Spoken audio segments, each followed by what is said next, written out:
Programme میں ایک بار پھر خوش آمدید ناظرین. اور جیسا کہ نواز حکومت 3.5-4 سال ہونے والے ہیں لگ بھگ, اور جب سے آئی ہے حکومت میں تب سے جو وہ معیشت کے مستحکم ہونے کے دعوے بھی کر رہی ہے اور پریزنٹ بھی اسی طرح کر رہی ہے, اور ہمارے جو فائنانس منسٹر ہیں, لیکن حقیقت اس کے برعکس نظر آ رہی ہے. حقیقت یہ نظر آ رہی ہے کہ ملک قرضے کا شکار ہو رہا ہے, ان امپلائمنٹ ریشو جو ہے وہ بڑھتا جا رہا ہے, غربت کی بھی بات کی جائے تو بڑھتی نظر آ رہی ہے.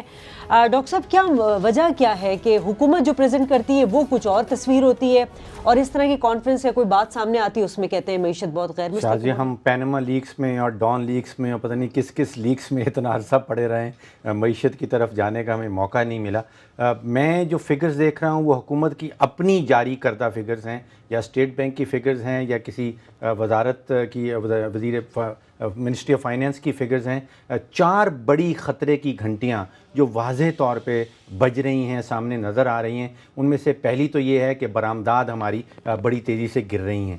دوسری یہ کہ بیرون ملک مقیم پاکستانی جو ہیں ان کی جو ریمیٹنسز آ رہی ہیں وہ بھی گرتی چلی جا رہی ہیں, اور غیر ملکی سرمایہ کاری جو پاکستان میں ہو رہی تھی وہ بھی بڑی تیزی سے گری ہے. جو چیز بڑی ہے وہ قرضہ جات بڑھے ہیں. تو آپ سوچئے کہ تینوں چیزیں گر رہی ہیں, ساتھ ہی ساتھ قرضہ جات بڑھتے چلے جا رہے ہیں, تو پھر خدشہ اس چیز کا پیدا ہو جاتا ہے کہ اگر وہ تینوں چیزیں گرتی رہیں گی تو ہم قرضہ جات واپس کیسے کریں گے. برآمدات کے حوالے سے پچھلے 3 سال میں $25 ارب کی فگر تھی 2014 میں, اور اب وہ 22 پہ پہنچ گئی ہے. یعنی کہ $25 بلین سالانہ برآمدات سے 22 بلین پہ پہنچ گئے ہیں. بیرونی ملک جو پیسے واپس بھیج رہے تھے وہ سپتمبر 2014 میں 1.7 بلین تھا, پھر 1.7 ہی رہا 2015 میں, لیکن 2016 سپتمبر کی جو فگر آئی ہے اس میں 1.6 بلین رہ گیا ہے, یعنی کہ 1.7 سے 1.6 بلین پہ پہنچ گئے. جو غیر ملکی سرمایہ کاری تھی وہ بڑی اچھی فگر تھی 2014 میں $2.3 ارب کی, پھر 2015 میں گر کے وہ 1.8 ارب رہ گئی, اور اب 2016 میں وہ 1.5 ارب رہ گئی ہے. یہ سب چیزیں گری ہیں, لیکن اگر آپ بیرونی قرضہ جات دیکھیں تو وہ اسی پیریڈ میں 48 ارب سے 61 ارب پہنچ گئے ہیں. اب ہمارے ڈالر کے سورسز صرف یہ 3 ہی ہیں جن سے ہم نے یہ بیرونی قرضہ جات واپس کرنے ہیں. اگر وہ گر رہے ہوں گے تو قرضہ جات واپس ایک وقت آ جائے گا کہ ہم نہیں کر پائیں گے. اگر پچھلے کچھ سالوں کا دیکھیں, 1971 میں ایاز صاحب میں آپ کو بتا رہا تھا کہ صرف 30 ارب روپے کے قرضہ جات تھے, مجموعی قرضہ جات پورے ملک کے اوپر 30 ارب کے تھے. اب وہ بڑھ کے 22,000 ارب پہ پہنچ گئے ہیں. 2008 میں جب پیپلز پارٹی کی حکومت آئی تو 8,000 ارب تھے, انہوں نے 5 سال میں وہ ڈبل کر کے 16,000 پہ پہنچا دیے, اور پچھلے 3 سالوں میں وہ 16 سے اب 22 پہ پہنچ گئے ہیں. اگر فی کس قرضہ جات آپ دیکھیں تو وہ 2008 میں جب پیپلز پارٹی کی حکومت آئی تھی تو ہر پاکستانی بچہ, بوڑھا, مرد اور عورت پہ 40,000 روپے کا فی کس قرضہ تھا, اور 5 سال میں وہ بڑھ کے 80,000 پہ پہنچ گیا.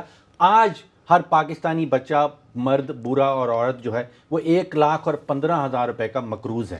اسی کے ساتھ آپ نے آج سنا کہ سارے پارلیمنٹیرینز کی تنخواہ جو ہے وہ 300% بڑھائی جا رہی ہے. منفی اثرات صرف ہمارے عوام بیچارے کے اوپر ہی ہوتے ہیں. نہیں, بہرحال پھر بھی میں کہوں گا کہ آپ نے جیسے وہ کویسچن کو یا ڈسکشن کو فریم کیا ہے وہ تھوڑا الارمنگ زیادہ ہے. کوئی یہ اکانومی کولیپس کی طرف میرا خیال ہے جو ناقدین ہیں اس حکومت کی معاشی کارکردگی کے, وہ بھی یہ نہیں کہیں گے کہ یہ کولیپس کی طرف جا رہی ہے. سر, ایجوکیشن منسٹر سندھ انہوں نے کل بیان دیا ہے کہ Pakistan economy will collapse in the next 10 years. ان کو میرے خیال سندھ کی ایجوکیشن پہ تھوڑا زیادہ وہاں پہ وہ اٹینشن دینا چاہیے. جو ان کو سرٹیفکیٹس مل رہے ہیں ادھر ادھر, اسحاق ڈار صاحب کو کہ بڑے اچھے فائنانس منسٹر ہیں, بہت سارے اکانومسٹ کہتے ہیں کہ میکرو اکنامک سٹیبلٹی جو ہے وہ یہ حکومت لانے میں کامیاب ہوئی ہے. اشفاق وہ جو ہیں ڈاکٹر اشفاق جو بالکل کرٹک ہیں اس حد تک, یہ سلمان شاہ جو ہیں اس حد تک مانتے ہیں کہ فگرز جو ہیں وہ امپروو ہوئے ہیں. انفلیشن انڈر کنٹرول ہے. اس کی وجہ تیل کی قیمتیں گرنا ہے نا, جو بھی ہے یہ ان کے. سر دیکھیے نا, اب اگر کوئی بمپر گندم کی فصل اچھی ہو تو اس حکومت کے کھاتے میں بس وہ جاتی ہے کہ ٹھیک ہے وہ ہو گئی. عوام وہ کیا کہتے ہیں, وہ نہیں ہو رہی ہے جی, وہ نہیں ہو رہی کیونکہ اس دفعہ وہ بارشیں جو ہیں وہ خراب, بٹ ہمارے پاس کھانے پینے کے لیے وہ چیزیں ہیں. انفلیشن انڈر کنٹرول ہے.